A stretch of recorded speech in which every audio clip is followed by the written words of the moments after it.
ሕይወቴ ምን ይሸታል? ሕይወታችን ምን መሽተት አለበት? የዚህ መልስ ያለው የሕይወት ሽታ መጽሐፍ ውስጥ ነው። ታላቅ የመጽሐፍ ምረቃ ፕሮግራም በሆሳዕና የሕይወት ሽታ የተሰኘ በአቶ ሰለሞን ሱሊቶ የተጻፈ መጽሐፍ ሐምሌ 12 2018 ዓመተ ምህረት እሁድ ከጠዋቱ 3 ሰዓት ጀምሮ በሆሳዕና ሙሉ ወንጌል ቤተክርስቲያን ግቢ ውስጥ የእምነት አባቶች፣ የሃይማኖት ተቋማት ተወካዮችና ከፍተኛ የመንግስት ባለስልጣናት በሚገኙበት ይመረቃል። ከመጽሐፉ ሽያጭ የሚገኘው ገቢ የትኛውንም ሃይማኖት ለሚከተሉ፣ ወላጅ ለሌላቸው የጎዳና ተዳዳሪ ልጆች፣ በልመና ለሚተዳደሩ ወገኖችና ሌሎች ድሃ አደግ ዜጎች የሚውል ይሆናል።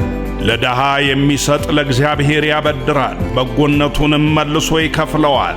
መጽሐፈ ምሳሌ 19:17 የሕይወት ሽታ ባለ 358 ገጽ ድንቅ መጽሐፍ። ስለሆነም እርሶም፣ አንተም፣ አንቺም ሁላችሁም ተጋብዛችኋል። ድሃ አደጎችን ለመደገፍ ሐምሌ 12 እሁድ ጠዋት ሆሳዕና ሙሉ ወንጌል እንገናኝ። ለበለጠ መረጃ በ0911 33 58 88 ይደውሉ።